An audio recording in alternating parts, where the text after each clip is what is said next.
নমস্কার, আমি স্বর্ণালী মিশ্র। এনি 24 চ্যানেলে আপনাদের সবাইকে স্বাগত।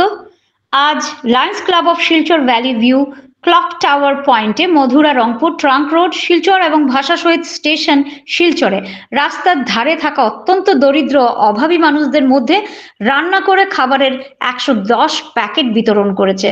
ক্লাব ভ্যালি ভিউ এর সভানেত্রী বন্দিতা ত্রিবেদী রায়ের নেতৃত্বে ভ্যালি ভিউ সদস্যরা পুষ্পাবতী রায়, তাহের হক লস্কর, ফাতেমা আল মামুন এবং গাইডিং লায়ন সঞ্জীব রায়ের সাথে উল্লেখিত বিভিন্ন এলাকায় পৌঁছে রান্না করা খাবারের প্যাকেট গরিব ও দুস্থদের হাতে তুলে দেন। এই মহৎ কাজে সঙ্গে ছিলেন বিশিষ্ট সমাজসেবী মাসুম লস্করও। এছাড়াও আসন্ন পূজা উৎসবে এই এলাকার অত্যন্ত দরিদ্র মহিলাদের মধ্যে 10টি শাড়ি বিতরণ করা হয়েছে। এই দুটি প্রকল্পই লায়ন সঞ্জীব রায় তার পিতা প্রয়াত গৌরী শঙ্কর রায়ের 44তম মৃত্যুবার্ষিকী উপলক্ষে স্পন্সর করেছেন। রেলওয়ে স্টেশনে প্রাক নির্বাচিত সুবিধাভোগীদের মধ্যে ক্লাব ভ্যালি ভিউ দ্বারা আরো 10টি শাড়ি বিতরণ করা হয়েছে।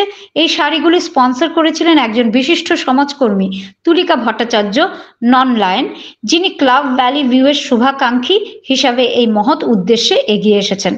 আপনারা দেখছেন এনি 24 চ্যানেল। এভাবে আরো খবর পেতে এনি 24 ইউটিউব চ্যানেলকে সাবস্ক্রাইব ও ফেসবুক ফলো করে আমাদের পাশে থাকুন।